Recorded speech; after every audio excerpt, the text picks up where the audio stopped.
Kemudian poin kedua Ustadz, ada saudara atau anak ponakan saya yang di sentral pusat itu ikutan demo Ustadz.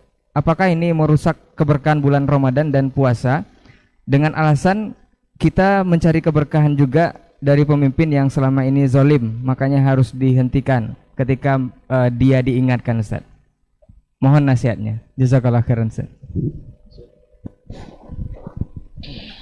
Ma'asyiral kiram dirahmati Allah.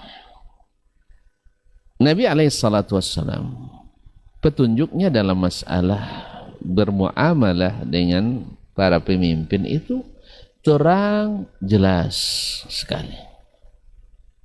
Terang jelas sekali. Ya, pertama perintah Nabi kepada kita adalah bersabar. Ada orang yang bilang sabarnya sampai kapan? Iya, karena pemimpin zalim katanya. Ya karena zalim itu bersabar. Kalau adil tidak bersabar, bersyukur kita. Ini jelas perintah Nabi alaihissalam, bersabar.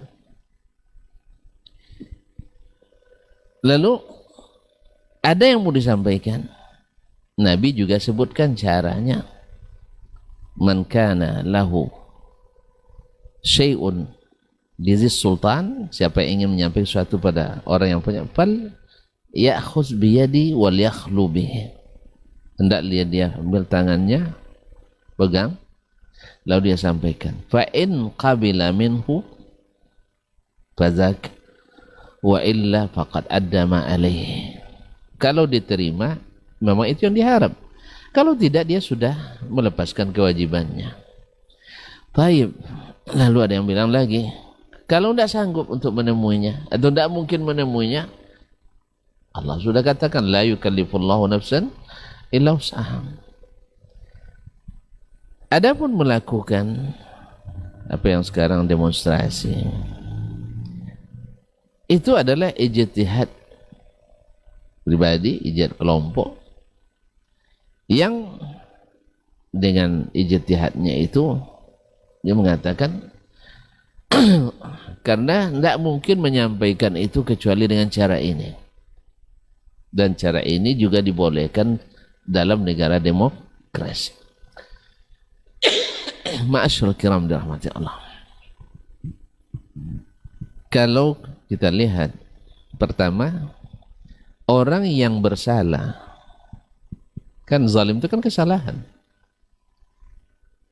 Saya salah kepada anak saya, lalu diambil mikrofon nanti di masjid, ayah saya tidak beri makan saya kecuali pakai ikan teri saja misalnya. Ya, dia makan ikan, makan lauk, makan daging, saya dipakainya makan, karena dia disebut selalu di rumah, ayah tidak mau tahu. Macam ayah-ayah zaman dulu. Ayah zaman dulu itu ceritakan oleh nenek-nenek kita. Itu lauk itu untuk dia di apa selayan itu, tahu saya kan? Penyelayan itu. Jangan coba-coba apa, kena apa nanti, kena rotan kaki kita. Kecuali dia yang kasih. Mak masak pun tidak makan itu. Sampai ayah makan. Tuh yang dulu-dulu. Sekarang alhamdulillah anak yang dalam mulut kita diambil sama anak sekarang. Allah musta'an. Karena mereka bukan orang terdidik dulu, biasa dengan adat istiadat seperti itu. Jadi lalu dia umumkan, kira-kira menurut antum orang tuanya bisa terima? Tidak bisa. Jangankan demikian, kita yang sejawat, ya sama-sama ini orang biasa, tidak punya kuasa, lalu diumumkan kesalahan kita, apakah kita senang?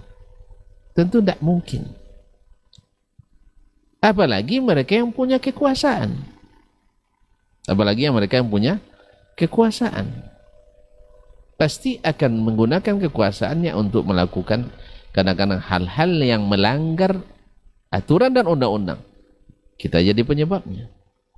Sehingga kezalimannya semakin bertambah dan bertambah. Oleh itu kita sudah berapa sekali orde yang ya orde lama, datang orde baru, kemudian orde baru jatuh dengan demo, kemudian reformasi, berapa kali demo. Manfaatnya minim, mudaratnya banyak. Berapa banyak orang yang awalnya bermanfaat bagi umat, memberikan ilmu, memberikan pengajaran, tapi akhirnya terpaksa dibatasi. Makanya kaum muslimin dan muslimat dirahmati Allah. Imam Ahmad rahimahullah, di saat beliau dipaksa oleh khalifah, dia bukan tidak punya pengikut, ramai pengikut. Ya, ada yang mengatakan untuk melawan lagi gitu ya, pokoknya menyampaikan itu batil di depan umum. Kata Imam Ahmad, tidak.